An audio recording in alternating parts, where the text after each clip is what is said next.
About one of Alzheimer treatments, Donepezil. Donepezil is a medicine that helps with some types of dementia. It does not cure dementia.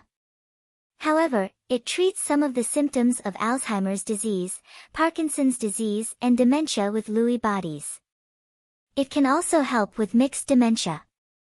This is when you have more than one type of dementia. Donepezil is available on prescription only. It comes as tablets, including tablets that melt in your mouth, and as a liquid that you swallow. Donepezil is not a cure for dementia, but it can help with symptoms like being forgetful or confused. It usually takes at least a month for Donepezil to start working, but it can take longer for some people. The most common side effects of Donepezil are diarrhea, headaches, and feeling sick, nausea.